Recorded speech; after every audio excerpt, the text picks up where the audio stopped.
Hi. Thanks for joining us tonight. We're here tonight representing POMPOM, which stands for Printmakers of Michigan Printing on Materials, which is an artist-led community that brings together printmakers of all backgrounds in mostly Southeast Michigan, but we get out to other parts of Michigan too. POMPOM was founded in 2020 by me, Melissa Detloff, and my friend and fellow printmaker, Christina Jacobs. Christina and I, like many of our printmaking friends, work out of a home studio, so we wanted to create an in-real-life community of printmakers where people can come together to share techniques, ideas, support, and inspiration, regardless of their experience level or printmaking medium. We had our first meetup in February 2020, and we were super excited to meet again in March. After rescheduling March's meetup a number of times, we put POMPOM on hold and picked it up again at the end of 2023, and we've been meeting monthly since. Our monthly meetups happen throughout Michigan and can be a visit to someone's studio, a demonstration, a workshop, a show and tell, or a simple hangout. We had an indigo dye demonstration, a resew workshop, a letterpress print jam. We made paper, we screen printed tote bags. We visited a living room turned into a litho studio, and next month we're going to print on clay. So if you're interested in printmaking at any level, you're welcome to join us. Just sign up for our newsletter and you'll be in the loop. That's where we share monthly meetup details and any announcements from our fellow POMs. We are not on social media, so the newsletter is the best and only way to find out about POMPOM's doings. And the QR code there will take you to our website where you can join the newsletter. And if you're old school, I also have a bunch of papers in my pocket I can give you that has the info on it. POMPOM is full of talented and experienced artists, and you'll meet 3 of them tonight who are very happy to talk to you about color. First, Rachel Delmotte will talk about the history of the principles of color theory and systems of color. Rachel is a Detroit-based artist and second-year student in Cranbrook's Print Media MFA program. She is currently researching the concept of a situated color system in preparation towards her thesis. After Rachel, Alicia Hilliard will discuss how color interpretation is shaped by specific cultural contexts and lived experiences. Alicia is a Detroit-based full-time artist specializing in relief printing and bookbinding. Within her work, you'll find self-assured figures, nostalgic scenes, and rich colors. And finally, Christina Jacobs will talk about how she uses color in screen printing. Christina is an illustrator and printmaker working under the name Arsenal Handicraft. She has been a full-time artist for over a decade, making narrative, nature, and space-themed screen prints in her home studio. And without further ado, please welcome our first speaker, Rachel Delmotte.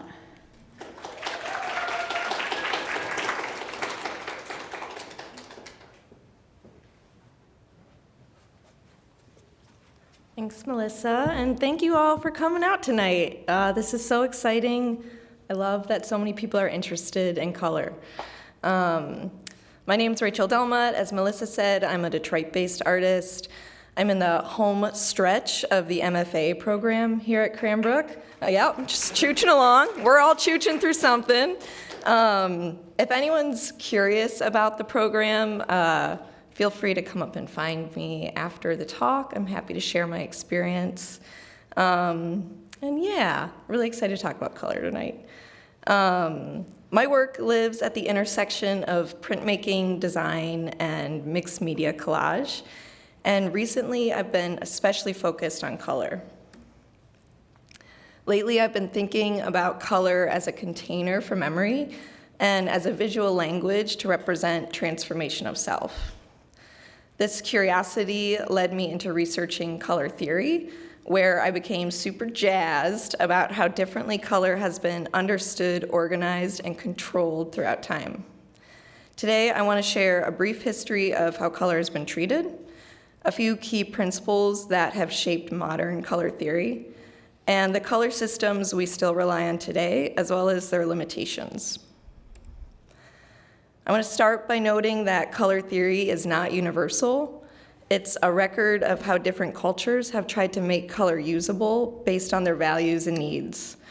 Color systems emerge from material realities, including available pigments, sources of light, printing, reproduction. Color systems are really meant to function as tools and not as truths. Long before color wheels existed, many cultures organized color through relationship, meaning, and environment rather than optics. For example, in Mesoamerican cultures, color was divided into 5 categories that were associated with concepts like time, space, and the whole order of the universe. In Pueblo culture, color is rooted in directional cosmology, so north, south, east, west, up and down, they all have colors associated with them, and those colors shaped how ceremonial spaces and daily life were adorned. In Chinese philosophy, the Wu Jing links color to the 5 elements in cyclical and moral relationships. And Japanese color patterns emphasize subtle variation, impermanence, and context, with names tied to poetry, nature, and social codes. There are many, many more examples, and it's just interesting to note that what these systems have in common is that there are no primary colors or rules about how colors interact. Rather, color is atmospheric and relational. In Western thought, Aristotle proposed that all colors exist along a linear scale between white and black. This framework was upheld for 2,000 years, treating color as a mixture of lightness and darkness, rather than based in culture, spiritual, or material understanding. That is up until the 18th century, when Isaac Newton used a prism to demonstrate that light contains a measurable spectrum. With that, he created the first color circle and linked color to scientific order, aligning the old RG-BIV that we know today to the 7 then known planets and the 7 musical notes of the diatonic scale. This marks a major shift in the human relationship to color, because once color became something measurable, separable from material and meaning, it became something that could be standardized. After Newton, hundreds of color charts and wheels were developed, mostly by physicists, painters, engravers, and chemists working with color. This was a really niche study, and most of these models prioritized vision over materiality and universality over specificity. This is where ideas like primary colors and complementary colors really took hold, forming the foundation of modern Western color theory. Chevreul was a chemist and the director at Gobelin Tapestry Workshop outside of Paris, and he was really interested in how colors behave in relation to one another. Chevreul is accredited with introducing principles like the phenomena of simultaneous and successive contrast. So simultaneous contrast is the immediate visual alteration of a color when it's placed against the background of another color. So both of these grids we see on the screen are the same color green, but they appear differently when placed on varying backgrounds. And successive contrast is a temporary fatigue-based phenomenon where when you look at the red circle for 30 seconds and then the white circle, your eyes will create this ghost after image in which the opposite color will appear in the white circle. So we would see green. It's a fascinating experiment, and if you ever have the chance, the Cranbrook Library is open to the public, and they have an original edition of this book. It's amazing, and you really can feel the effects of these color phenomena. It's pretty cool. Chevreul also described techniques for visual color mixture. Here it's shown with yarn on fabric, since he mostly worked with textile, but it effectively demonstrates how color variation changes based on the distance between the threads. The idea of placing contrasting colors next to each other instead of mixing ink directly influenced Impressionist painters and formed the basis of pointillist painting, which is really similar to CMYK printing. Chevreul also described a series of principles for the harmony of color, including the harmony of contrasting colors shown here, as well as the harmony of adjacents, or the colors that sit side by side on a color wheel. split complements, triads, the dominant tint, and the harmony of tint, tone, and shade working together. These principles gave artists a shared language for describing perception, not rules for how color must behave, but tools for understanding what we see in color. While Chevreul focused on what happens between colors, Faber-Buren was interested in what happens inside of us when we experience colors. He argued that color is not just visual data, that it is psychological, and that our perception of color reflects ideas of space, weight, memory, and feeling.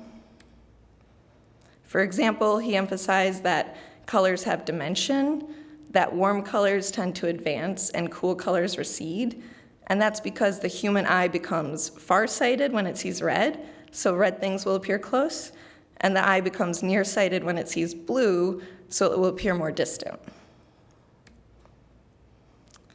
Buren stated that colors have size, that deep colors will contract and feel heavier, while pale colors expand. He noted that yellow will be seen as the largest of colors, followed by white, red, green, blue, and black. He also argued that certain colors are more memorable and emotionally charged. For example, our brains will hold on to red colors the most, then green, yellow, and white. He also argued that colors have taste, smell, and sound associated with them, which is so exciting. That starts to dip into synesthesia, but mainly what Buren is saying is that color is perceived through our bodies, and it's impacted by our identity, our culture, and our emotion.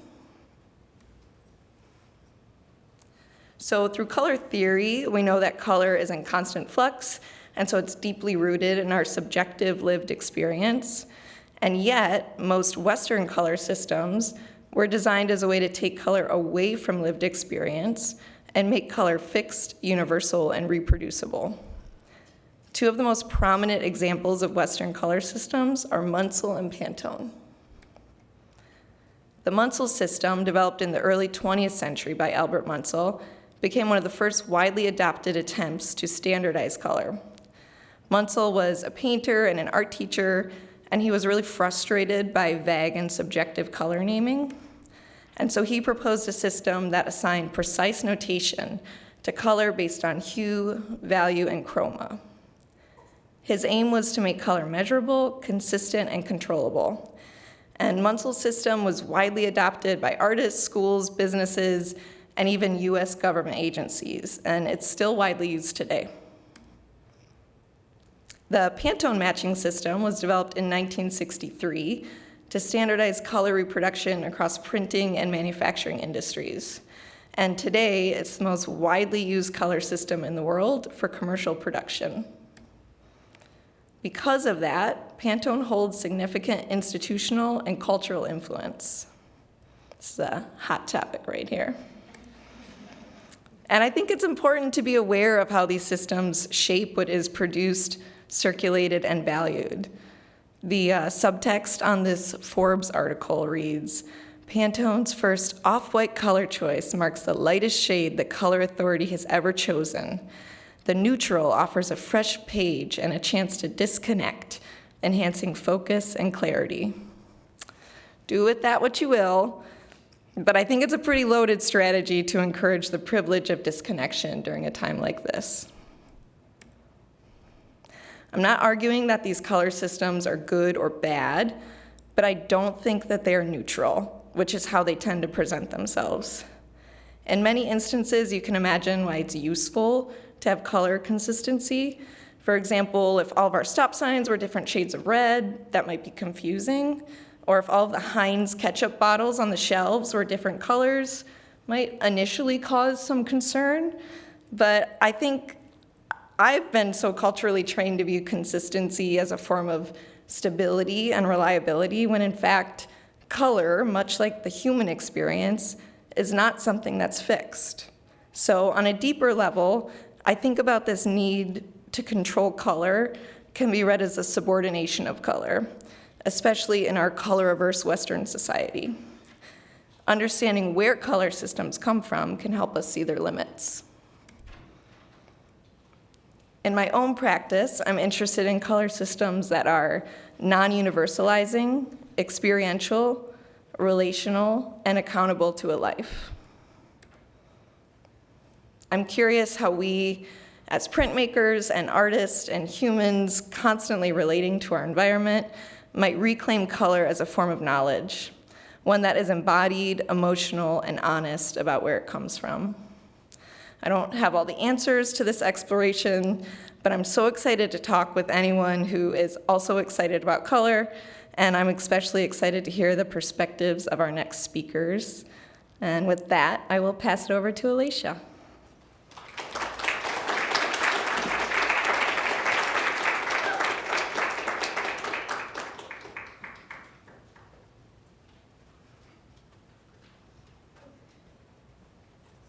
Did you guys see that meme where the guy ran to the stage at the Grammys? That was just me. I didn't mean to sit all the way up there. Well, hi everyone. Thanks so much for having me. I'm finding my notes because I don't know anything about myself. So my name is Alicia Hilliard, and I am a relief printer. I specialize in lino cut printing and letterpress printing. I'm a self-taught lino cut printer, and I learned letterpress printing during my role at Signal Return, where I am a production artist. Very fun and stressful. And I would say I'm best known for some of the bold figures, still lives, and really bold colors used in my work. And I work in many layers. And so these are just a few examples of some of my favorite pieces with a lot of unique and rich colors. And I would say that color is my favorite part of printmaking. While I think a lot of artists think of the subject they want to work with, I usually start with a palette, and I think about how the colors make me feel and what the colors are saying to each other, because like Rachel mentioned, they have conversations with each other. And so it's not uncommon for me to use several layers in my prints, and I'm sighing because that's how it feels when I decide to make a print with several layers. It's fun when you design it, but then another person has to print it, and that other person is future me. And so in this print, as you can see, I actually left out some of the layers that I use, but usually I start with my fill, the background, and then a pattern usually comes in. I'm a lover of pattern. And then this color came in to be the off-white color in the eyes, because eyes aren't usually completely white. And then earring, turban, and some shading. So you can usually see a process like this in all of my prints, even though sometimes some are more noticeable than others, but that's usually how I like to approach things. So a lot of people ask me how I come up with my color palette, and I wish I can say that it's from a master's understanding of color theory, and that I have, really gone into books and learned the science behind color. But the real answer is that I would say that I am a forever student of color, and as I mentioned before, I'm always listening to what they say. And it is because I'm a student of color that I can appreciate how they interact, not only in art, but in the world, how other cultures interact with color and interpret them. And it's been really eye-opening, and I think having different interpretations has opened me up to a whole new set of color palettes. And what I found that, something Rachel also mentioned, is that color interpretation is vastly different between cultures, between time periods, and even lived in experiences between people in the same countries. So that's what I'm going to dive into today, some different color interpretations from different places of the world. And we might be able to see some similarities in how we interpret things, and a lot of different interpretations. And then I want to talk about how we can challenge some of those rules that have been put in place socially with color usage. breathe. That was like a big, that was a big, I didn't breathe during that whole statement. Okay, so I first want to talk about Nigeria, specifically the Yoruba tribe. They have a heavy usage of indigo. And something that is unique about their usage of indigo is that usually in neighboring tribes and countries, this shade is only used for mourning, if at all. But them, it's a color that is exclusively to represent love, community, family, and even when a new royal is put in place on the throne, they will be heavily adorned with indigo. Something I really love about this is that even though like I mentioned, neighboring tribes have a totally different interpretation, they didn't really let that mess with them. They're like, I'm going to do what I want. And that's kind of how I like to go about my usage of art. And I'm going to go talk about that a little bit later. But I love how heavily it's used. And as you can see, it's used in most of their textiles. But yeah, that is Yoruba, and that's how they interpret the color blue. The next country or place doesn't really share these same sentiments, and that's ancient Rome. I actually did a deep dive on Rome, and it's kind of crazy how much they hated the color blue. A big reason, you like the meme I made? I have to keep still or I'm going to be nervous, but a big reason they associated blue with barbarians, degeneracy, misfortune, and a big reason is because the Celts, who they had conflict with, they used to dye their skin blue before a battle to make themselves intimidating. They went as far with their interpretation of blue. Women with blue eyes were considered to have a loose lifestyle. They did not have a word for the color blue, even though it was so many examples of it in the wild.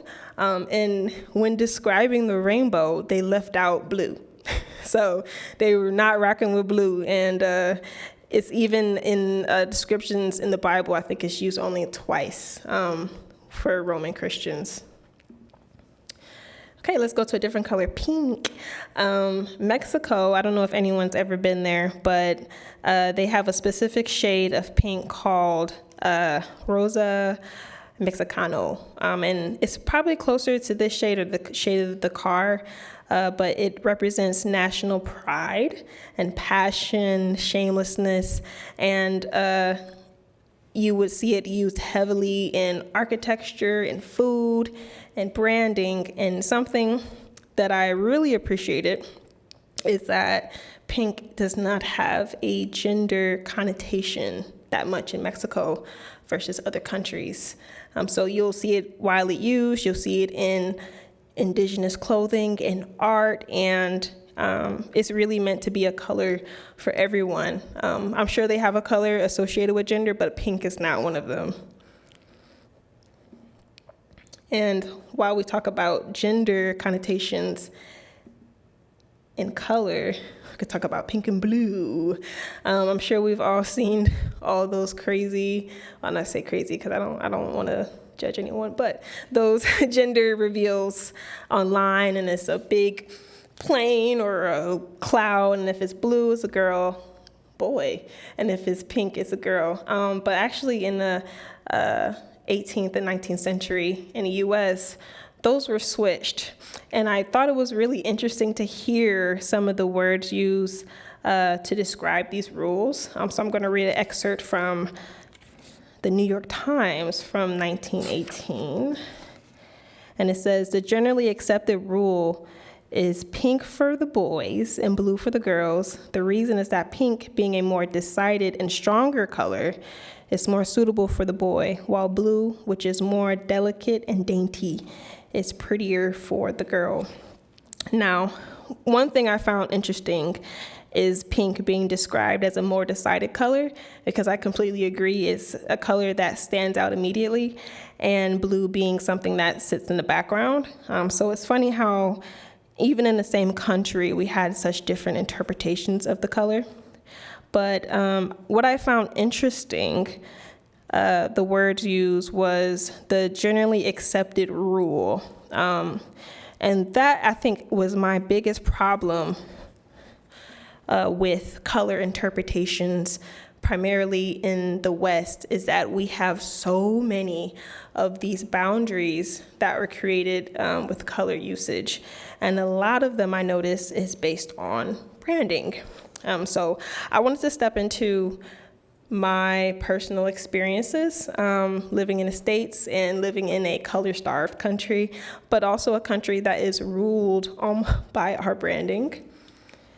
So here is the first way I have challenged these color boundaries, red and green, which is largely associated with Christmas. Now, my personal lived experience is that I have never celebrated Christmas, and while I've seen the branding, my mom never decorated the house with Christmas decorations. So for me, red and green has never been associated with Christmas. I just thought they were pretty colors that look good together.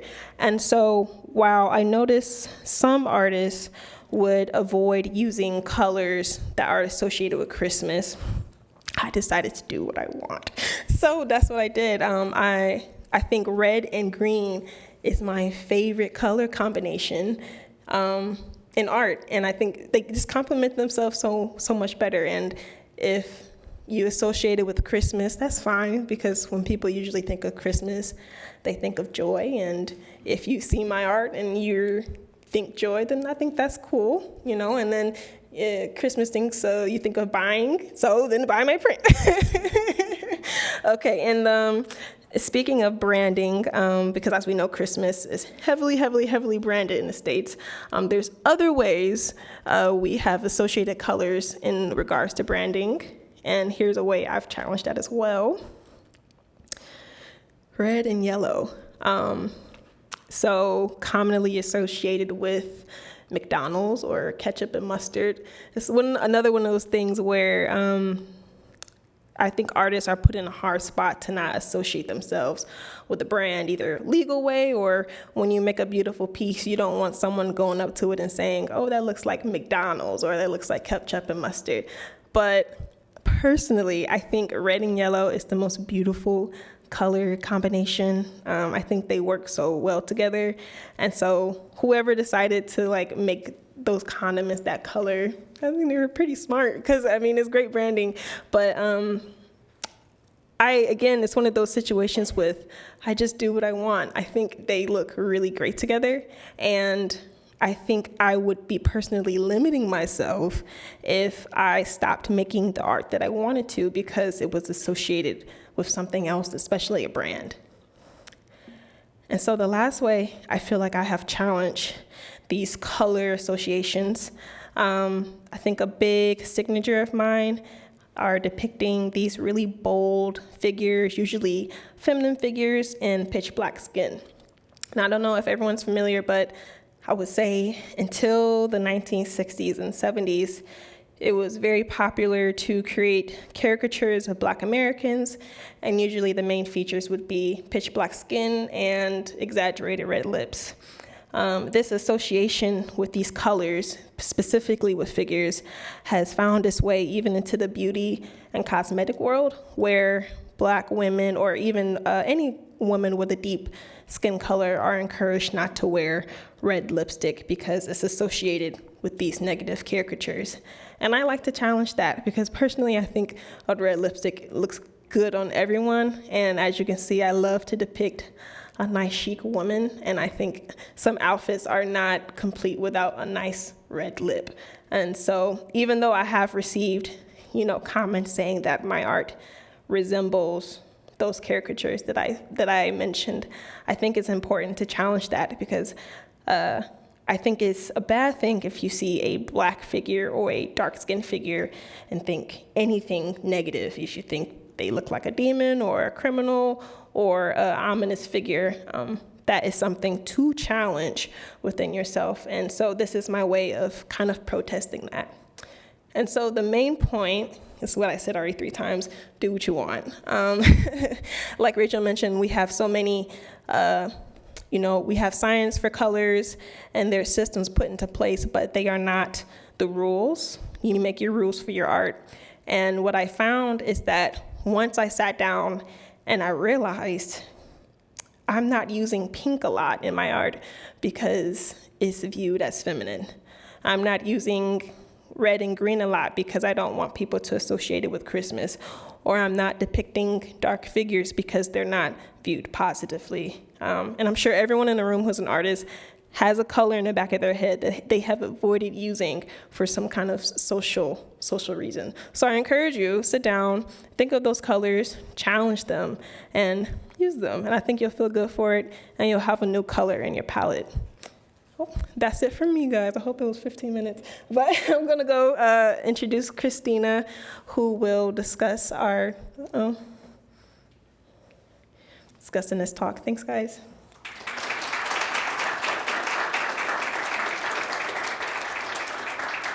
Hello, everyone. Thank you all so much for coming out. It's so nice to see. I see so many faces I know. It's great. I'm Christina Jacobs, and along with Melissa, who spoke at the very beginning, I'm one of the organizers of POMPOM, and I'm also a screen printer. So I screen print under the name Arsenal Handicraft, and I started screen printing back in 2009. And now I'm lucky enough to be able to call myself a full-time artist. So I work out of my basement studio. I collaborate on all of my work with my husband, Dennis. I'm really used to saying the word we when I talk about my work. So if you hear me say we, I don't mean the royal we, I mean the two of us. We do the entire process down in our home studio. We illustrate our artwork digitally in Photoshop and Procreate. We burn the artwork into screens like the one you see flipped up here, and then we push ink through these screens onto paper to make screen prints. A lot of our work is inspired by the natural world, and there are not too many very hyper-saturated colors in nature. So I can't really use colors right from the manufacturer, right out of the jar. I have to mix pretty much every color that we use. And this is my absolute favorite part of the process. I've amassed kind of a big ink library down in our studio that I can pull from. This is basically how I learned about color. I'm self-taught, and I learned by trial and error. So my talk tonight is very much applied knowledge. I'm going to share some of the things I learned from all of the trials and the many, many errors. So here is a print. This is back in 2017. This is a screen print of the Belle Isle Conservatory, and it's 4 colors of ink on black paper. And what I learned from this print was that the paper color could help me mimic any lighting scenario that I wanted. So let me show you what I mean by that. If you look at these ink colors on white paper, they look very different. What's happening here is that the screen printing ink is not entirely opaque, so the black paper is showing through them and uniformly darkening and desaturating and cooling down the entire image, which coincidentally is exactly what moonlight does to color.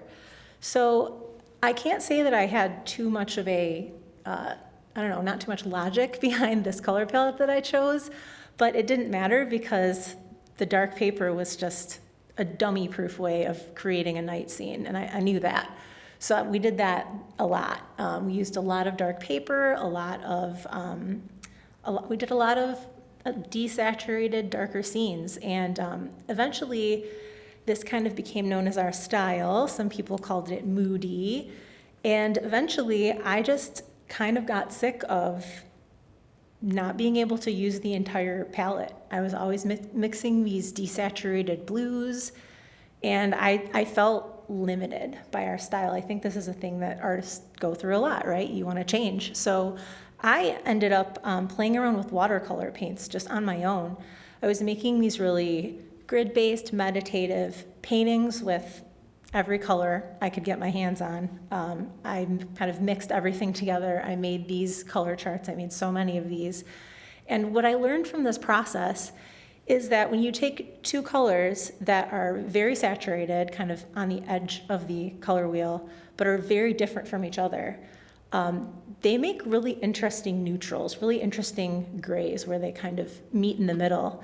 And I learned that those in-between colors, those grays, I could use those as connective tissue. So they could link two very different bright colors together in the same palette and make everything look great, very, harmonious. So once I learned this, I was very excited to use this in our screen printing work. And I kind of learned how to bring these more intense, more saturated colors into our work and still keep it living in the natural world. So this screen print, which is fairly recent, this one's from 2024, it's called Just Passing Through, and this print has colors that I can actually explain to you why I chose them. So the swatch at the very top is the paper color, which is a really pale orange. And so in this print, the paper color is mimicking, to me, the way that light looks when it hits snow at magic hour, kind of that golden look. So that orange is kind of the root note. It is the cinematographer of the entire scene of this print, and every color I picked revolves around that orange. So if you remember Rachel's color wheels, the opposite side of the color wheel to orange is blue. So I used blue for the shadows. All of those shadows that you see on the ground are this really transparent blue, and the paper is kind of showing through that and desaturating it down and making it look like, it's part of nature. It's natural. This bottom color is pretty interesting too, because this one is actually mostly magenta, oddly enough. So if you think about, if you take orange and you cool it down, dialing orange more towards, the cooler side of reds, it makes sense that that would work as a convincing shadow color in this kind of orange lighted place that we created.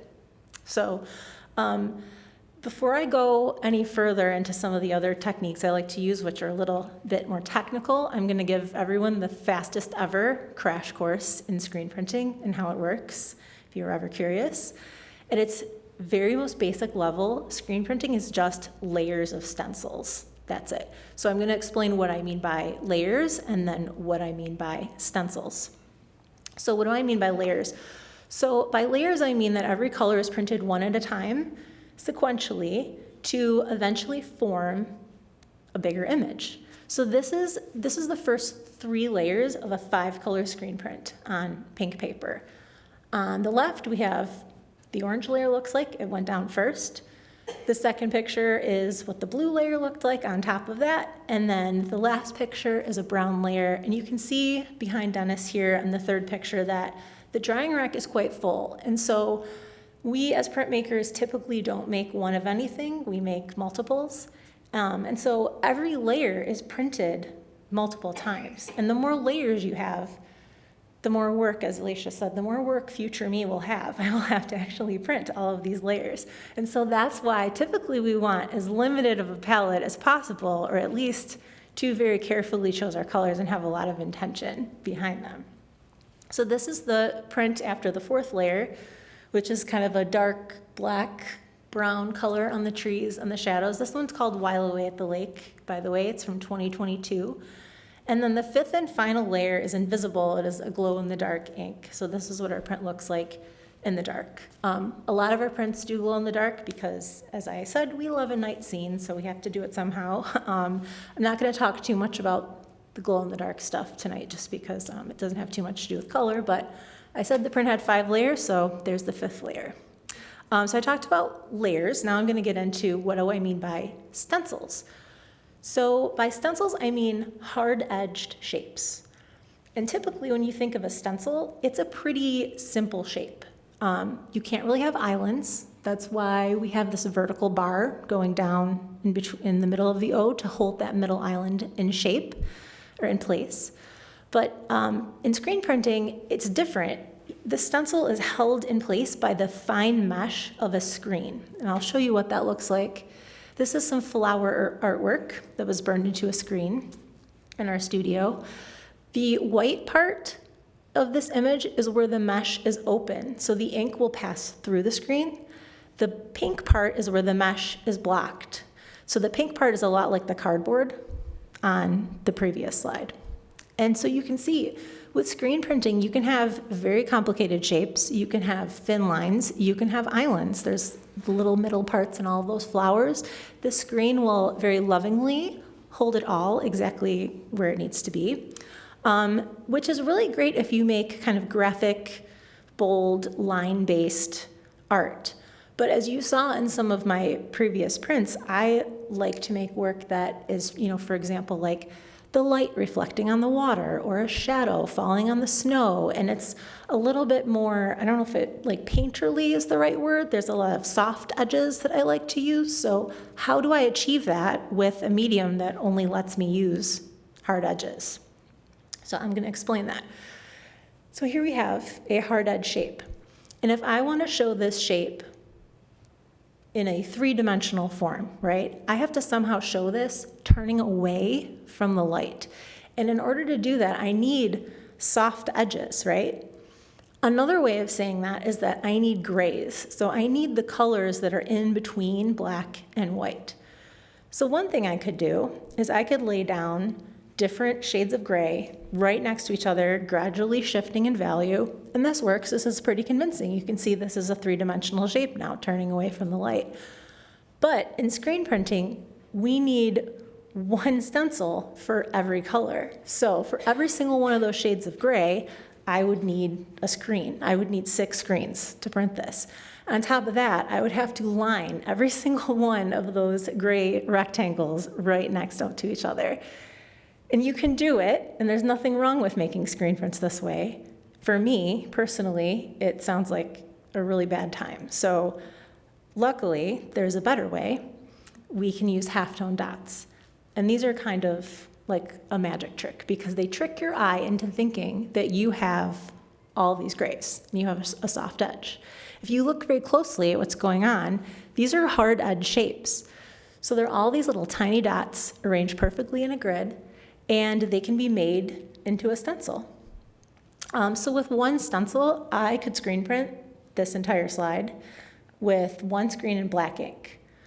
But I don't have to use black ink. Once I have that stencil, I can push any color of ink I want. So what if I used blue ink?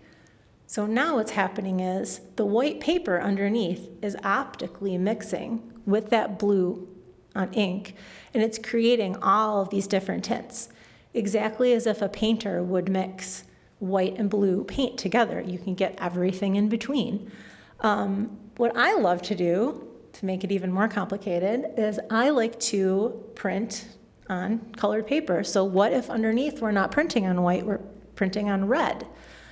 So now your brain is telling you that some of these squares are purple, right? Because red and blue mix to make purple. But again, if we look close, they're just dots. They're hard edge shapes that can be made into a stencil.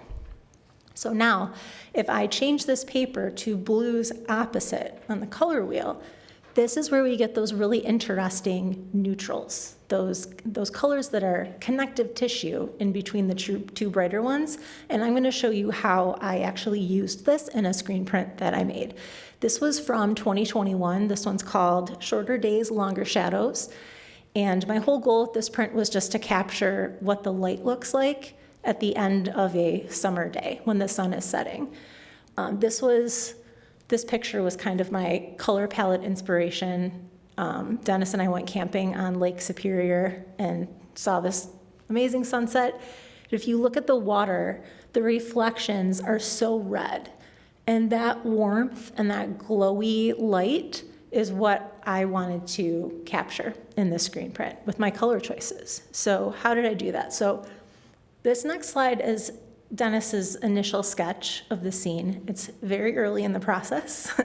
We have not even figured out the setting yet, so I think we're on a pond with some green lily pads at this point in time. But the reason I'm showing this to you is because you can see that there's 2 big shapes here that will eventually need to be kind of united in the same environment, and we will need to find colors for them. So we have the dock in the middle, the wooden dock, and then we have the water shape, which is surrounding it, right? In this sketch right now, though, the water is really, really cold. So how are we going to warm that up to make it look like our inspiration photo? Well, if I try to use the warm color available, which is potentially, I guess, the wood color of the dock, if I try to use that in the water, it's going to look really muddy. It's not going to give us the effect we want at all. So I learned about something that landscape painters do, which is they tone their entire canvas with like a earthy kind of orangey color, and when they finish their painting, the entire painting kind of looks like it's glowing, like the light's emanating from it. So I decided I wanted to try this with a screen print. So I chose this paper color. This is called Safety Orange from French. It's kind of an earthy, muted orange color. And I showed you a couple of slides ago what happens if you put a blue ink on top of this paper. You get a color that looks a lot like a wooden dock. You get kind of a neutrally brown color. So let's see how all the layers of this print build on each other. So we're going to start with the very warm orange of the paper. The next layer, well, the first layer of our print is a red ink to kind of hopefully give you like that feeling of the sun on your face in the summer. Layer 2 is that blue like I just showed you, so it's creating the wooden dot color. And then finally we have a dark blue layer, and that dark blue layer kind of does all the work of separating the lights and the darks and kind of telling your eye, where to look and what's going on in the scene. And if we zoom in, you can see all of these colors interacting and the halftone dots doing what they're supposed to do to mix together. And there's one final trick that I use that I'm going to share on this print. If you look very closely, the dark blue at the top of the print is actually a little bit lighter than it is at the bottom. And in order to achieve this, I used a printing technique called a split fountain. So when I printed that last layer, I didn't use one dark blue ink, I actually used 3. And I arranged them on the screen with the lightest at the top of the screen and the darkest at the bottom. And while I printed, these inks move back and forth and they naturally blend together and create this really smooth, really subtle gradient. And hopefully the result is it kind of helps create that illusion that the light is coming from in front of them and that they're watching a sunset. So that is it for me. That's my last trick. Thank you so much. If you want to stay in touch with me, you can follow me on social media at Arsenal Handicraft. I have lots of videos of me printing on Instagram, TikTok, and YouTube over the years. And if you want to come to more POMPOM meetups, you can get on our email list by using this fancy QR code here that Melissa made for us. So I just wanted to say thank you to her for doing the intros. Thank you to Alicia and Rachel for your talks tonight. They were really interesting. And extra thanks to Rachel because she did a ton of legwork to get us this space for a POMPOM meetup. Thank you to Cranbrook for having us. I think we have some time for a Q&A, so Rachel and Alicia and I will be sitting up here, and if anyone has any questions, I think there's a microphone that you can use to ask us. You can just raise your hand if you have a question, and Jay will come down. If anyone didn't hear that, just raise your hand if you have a question, and there will be a microphone that appears.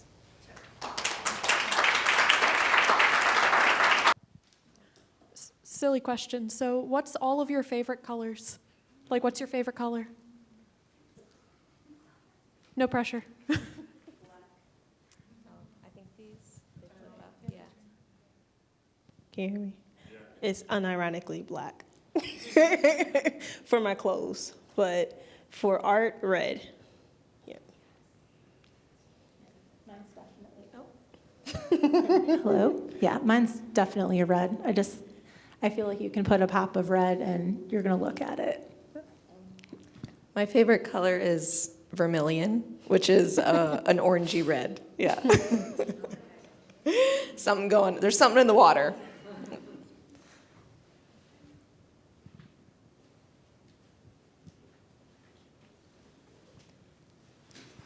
Thank you all for all the information and inspiration.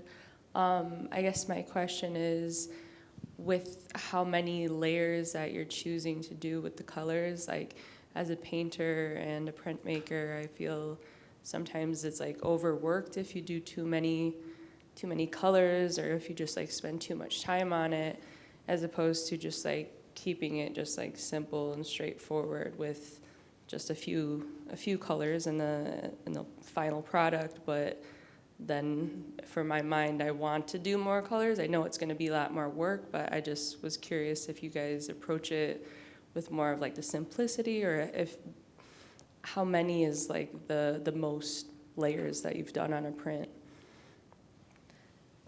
I'm happy to take a stab and then I'll pass it down to you guys. Yeah. I do a lot of my printmaking with the risograph, where you're limited to the palettes of the inks that risograph makes. And so I do limit myself. I think, to your point, things can get muddy and like look overworked with too many colors. And I do try to be strategic about like how few colors I can get away with sometimes to create a third. I think Christina talked about some of the tricks involved in using one pass or one screen to create multiple color effects. And I think that's something I'm always thinking about is like, yeah, how can I do more with less? Yeah, I would say that I do all my planning for color in my iPad and on Procreate, and I think the main thing I try to focus on is, do these colors work well together? And then the planning is the layers. So like you mentioned, things can get muddy and overworked, and I think a lot of that happens from too many layers overlapping with each other. So I try not to overlap too many layers so it doesn't interfere with how the ink looks. And also, I think getting a paper that takes a lot of ink is also a game changer. Not to shade French paper or anything like that, but I noticed that with oil relief ink that French does not take a lot of layers well. It gets shiny really easily, which is not always the best look. So I've actually switched to Blick watercolor paper, which takes a lot of layers of ink really well and keeps them really saturated without looking muddy.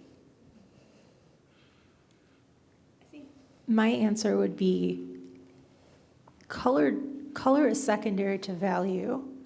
So like you saw on that last print that I had, that last layer kind of did all the work of separating the lights and the darks.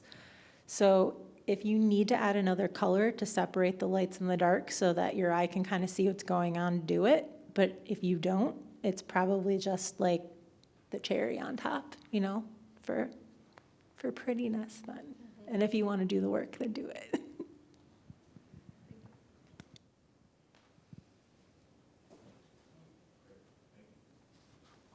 Hello, thank you. So this is a strange question. I don't know if you all have the answer. Christina, you might know this because this is in relates to screen printing, but it's on screen printing on textiles, which I've done a good bit of. And it's about red, which is why I was inspired by it.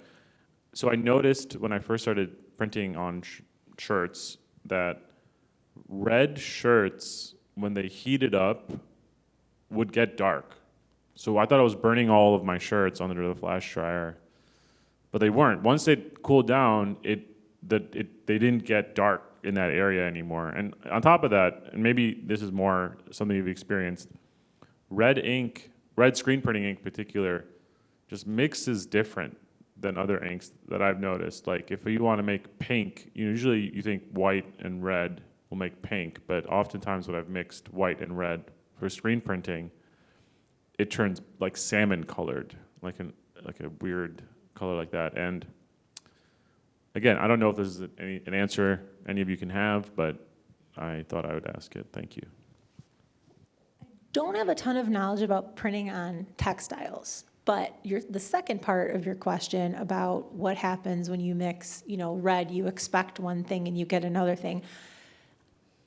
So when I went through my whole watercolor era, I learned a lot about what pigments were inside of materials versus the name on the packaging. And I think in screen printing in particular, the names are like red. At least in painting, it's like vermilion, or, it'll kind of try to tell you a little bit more about what you're getting.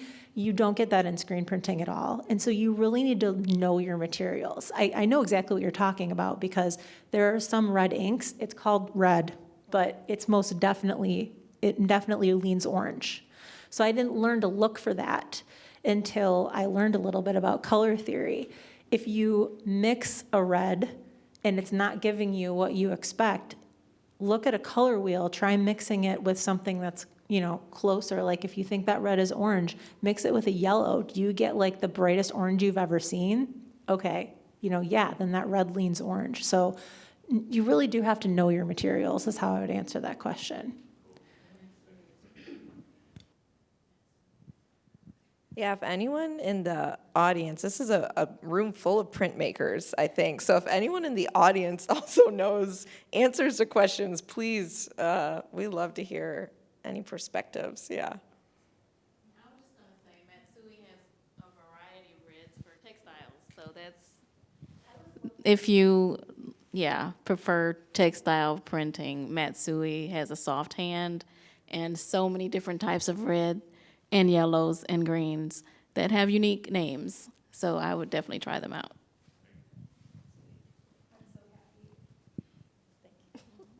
I'm really happy Shayla said something because I would have never called her out, but I was like, literally, here's your textile person. Here she is. So thank you.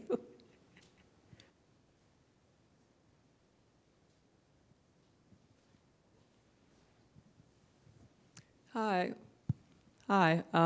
Thank you so much for being here. That was really interesting. My question is, do you think about how the color in your work will change over time? I know our first speaker looks at a lot of historical materials and things published in the 60s in one of the examples in the Cranbrook Library. And so, does that enter your mind of how your work will look in 100, maybe 200 even years as it's passed down? The light fastness, how it will fade, and then how that will influence how the colors speak to each other? I think that's such a good question. I know with the risograph printing that I primarily do, it's a soy-based ink. It's non-archival. So just like me, it's going to turn to dust one day, and I feel pretty at peace with that. But I know a lot of more technical printmakers are really serious about using archival papers and pigments. And in the examples we looked at, I thought it was so interesting. A lot of Mesoamerican art or Pueblo art looks like it's not colored now, and that's the way we're used to seeing it in museums. But that's because those pigments have faded and left a lot of holes in research about how color was treated and perceived. So I think it's fascinating. And for myself, I let my artwork decay with me. But yeah, would love to hear what you guys think. Yeah, I think that was a really interesting question. Okay, so now I think that's a really interesting question. I try my best to use archival materials, which aren't, the only goal is to just find things that are acid-free, so a nice mixed media paper. And I try to educate the collectors on how to properly store and frame my prints. And I try to properly store my prints. But honestly, when I'm gone, it's none of my business. So I'm hoping the goal is just no one can call me out while I'm alive and tell me that my print got destroyed or that it faded. But when I'm gone, hey, they can write the articles. Yeah. I think I agree. I think about it in so much as it's practical. So I mentioned at the beginning that I'm a full-time artist, and I primarily make my living doing outdoor art fairs. And I have noticed that some of the paper colors that I've chosen over the years, they do tend to fade outside in the sun. And so I have kind of started to maybe avoid those paper colors a little bit more. However, my main thing is I print in a basement. There's not a lot of ventilation. So the materials that I'm using it's non-toxic. And that's my main thing.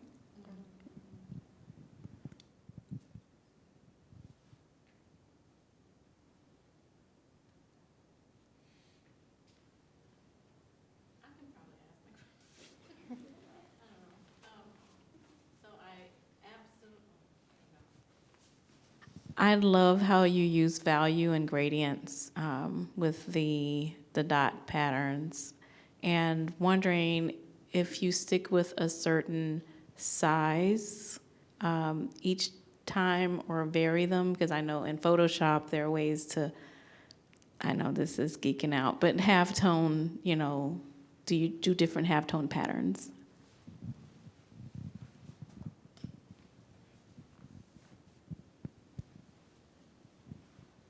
Is this on? So, no, but we are currently actually in a whole exploration on figuring out the best, because it's not just, it's really like it's lines per inch. So it's almost like a resolution of like how many lines of dots are there per inch. So yeah, we're actually kind of, Dennis and I have been really nerding out on figuring out what the best to use is, and then what mesh of our screen, because screens come in different resolutions too. So yeah, that is getting really geeky, really nerdy. I hope that there is like a holy grail, and I will let you know when I find it. I'm on a quest.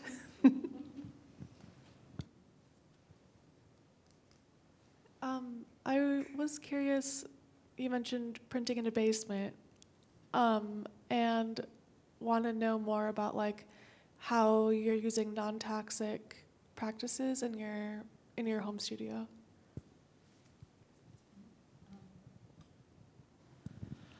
Well, really, I just use a brand of ink that doesn't put off a lot of fumes. Like if you use a solvent-based ink, for instance, or there's certain screen printing techniques where you're using things that just have you need a lot of ventilation. I just use a non-toxic water-based ink that doesn't have a lot of fumes. That's really the extent of my non-toxic practices. There's probably toxins somewhere, but yeah, that's pretty much it. Christine, are you comfortable sharing the brand for us nerds in the room? Oh, yeah, absolutely. Yeah, I use Speedball. Okay. Yeah. I was wondering if any of you have ever experimented with transparent inks, kind of using it as a glazing to unify the colors, because you mentioned using specifically the screen printing, using the paper to kind of mix all the colors together, but like I'm thinking about the reverse, doing it at the end instead of at the beginning. Like how Yes. you guys approach that? I'm sighing right now because I literally discussed this today. So at Signal Return, we're doing a production job for Pewabic, Detroit. And it's a array of tiny tile designs on a piece of paper, so probably like 4x4, and it makes like one big tile. And I'm mixing their like iconic blue. And by the time I got to the last layer, I noticed that my color started to veer off from my reference, which was like a physical piece of ceramic, or it was a pot. And so my idea was that I was going to reprint when everything was done, print transparency with a little bit of cyan to do a glazing. And so it will harmonize the palette and bring it back to the reference. So it's something I've done before. And I've also used transparency to put a little lotion on my print. Because one time I experimented with a paper, and it took my inks a little bit too well to where it was desaturated. And so I let it dry, and I just did I got a blank piece of lino, the same size as my composition, and I ran it, and it literally was like you put shea butter on the print. Everything was so much more saturated. So yes, that was the long answer. I've done that before, and I think it's be mindful of the yellow hint in transparency, because it can get quite yellow. So I wouldn't use it on white paper, but I think it could be really useful mixed with another color. Yeah, I'll say that in Cranbrook's print media department in our basement, transparency is the 5th color of ink that we keep stocked, along with the CMYK. And we're using it pretty consistently, almost always if we're doing process printing, so that our colors can blend. And it also helps our screens from drying out too fast while we're printing. But really we find that we can get away with using a lot less of the pigmented ink if we're working with the transparency. So it's a cost savings. One thing I really love to use transparent ink for, if I can, is if you want to lighten a color and you have the choice to either make it transparent or mix white in it.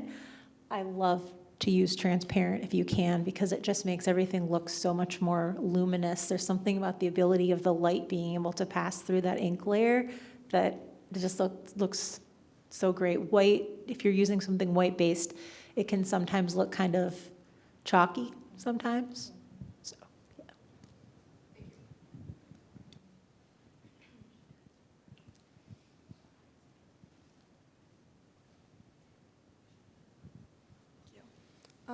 I was wondering, some of you talked about like that you use your iPad for coming up with ideas, and then also like the halftone screen stuff. I was wondering what like the interplay is between like technology when you're like coming up with these ideas, and like when you think it's going to be one color on the screen that you're looking at, and then like when you're in that process of putting it actually on the paper, where, I don't know, how does that affect like your practices? Yeah, so something I've noticed is that to never not be so disappointed when the colors aren't all the way right, because looking at colors on a screen is something completely different than ink sitting on top of paper. And it's really hard to duplicate what comes on the screen. So going in, I'm always like, if I can just get close to this, then I'm fine. So yeah, I think I'm always doing like in real time color editing. Sometimes it really just doesn't look right when it's on paper. Ink on paper really is just something you cannot predict until it's on there. And so if I feel like something is a little bit off, then I'll make in real time edits. I think in particular, red, green, and blue, if you're looking at it on a screen, because that's kind of what the light coming from the screen is made of, red, green, and blue. It's never going to look like that on paper. It's those three colors will be blaring at you out of a monitor, and you'll try to print it, and you'll be like, this is not what I expected. So yeah, just kind of piggybacking off of what Elisha said, it's a guide, but you kind of have to make the leap yourself. And if you know your materials, you kind of can know what to pull off the shelf that's going to get you close. But yeah, it'll never be exactly the same as it looks on the monitor. It just won't. Yeah, not to gripe on color systems, but yeah, we're working with RGB versus a CMYK. And so you can, like, usually on a computer monitor, you can switch your color mode that you're working into CMYK, and it will disappoint you immediately. It looks way less bright and fun, but it's slightly more accurate because, again, it's working in a different system. We have like infinitely more color choices in RGB than we do in CMYK, and so yeah, I do that sometimes, and then just mixing colors in person to understand, or like on my material to understand how they'll interact off the screen. It's big.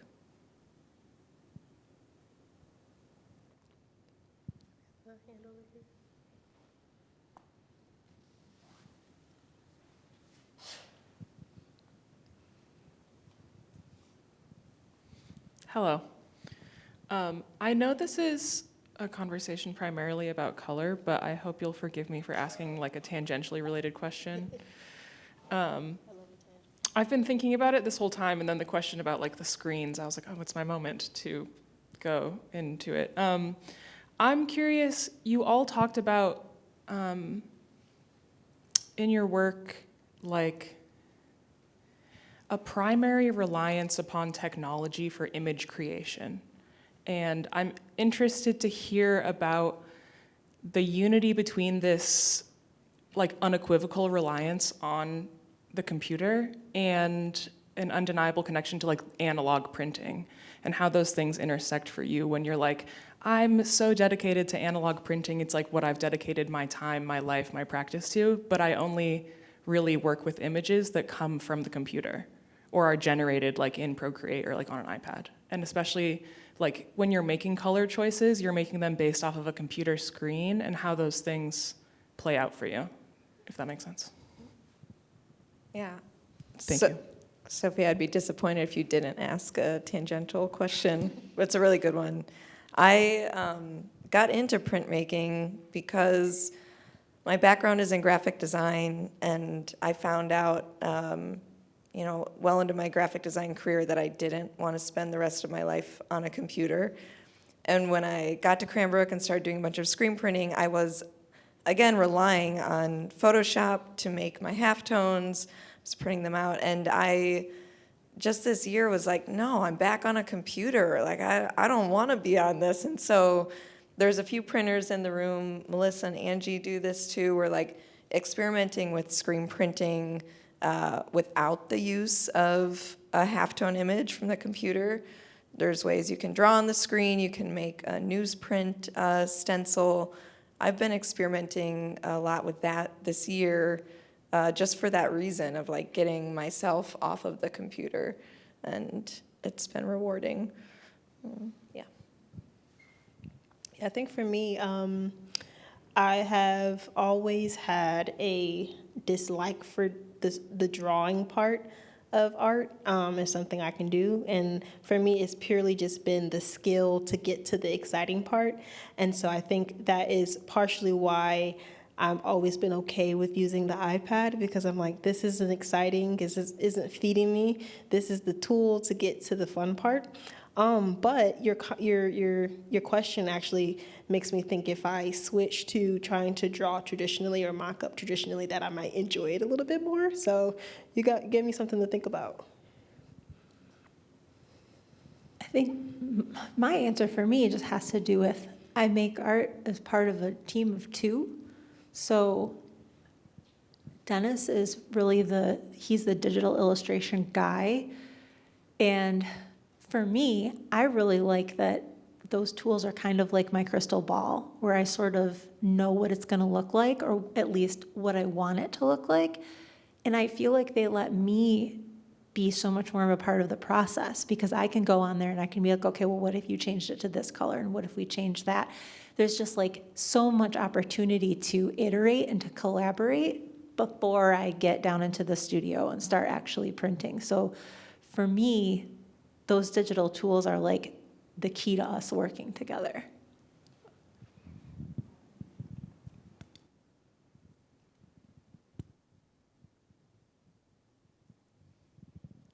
All right.